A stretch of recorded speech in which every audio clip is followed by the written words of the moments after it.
Polls showing right now Trump and DeSantis are really the leading two candidates to win the Republican nomination. Granted, we still have a long way to go. One is being asked about a potential pardon for the other. WHO 13 political director joins us outside the state capitol building. And Dave, pardons are a political issue of this cycle now.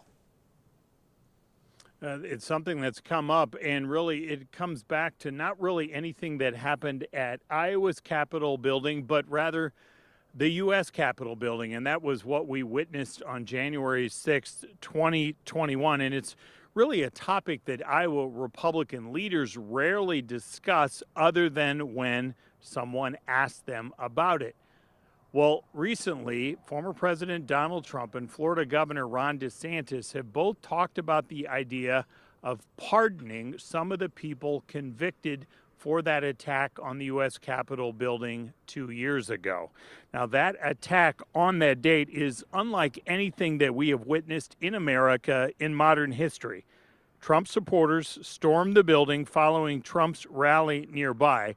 Trump had been saying for weeks at that time that fraud was the reason that he lost and that in the end he really won. He has failed since then to prove that.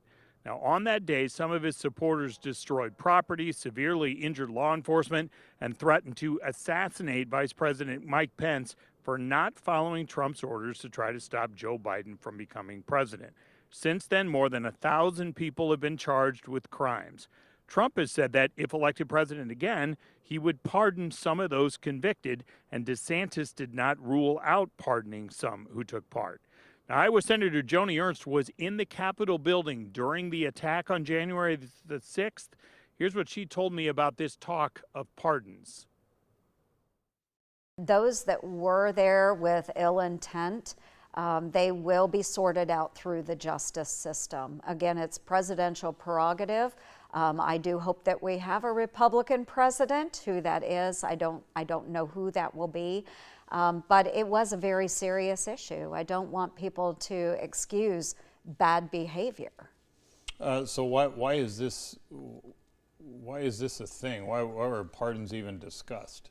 Well, I don't even know that we should be discussing that right now when we have very serious issues in front of us. And to be clear, during that conversation, I only specifically asked her about the January 6th people who went inside and committed crimes. I did not specifically ask her about DeSantis's comments where he was talking about the possibility of pardoning Donald Trump if DeSantis became president. Now, there was a moment today where President Joe Biden was asked specifically about DeSantis talking about pardoning Trump, and Biden essentially laughed it off and then walked away. Now, we will see how much of an issue, if any, it is with Iowa caucus goers from now until the caucus early next year. It is not a topic that typically comes up from what we have seen so far in a lot of these early rallies. All right, Dave Price, so he's keeping tabs for us, reporting live outside the Capitol on this Memorial Day tonight. Thank you very much, Dave.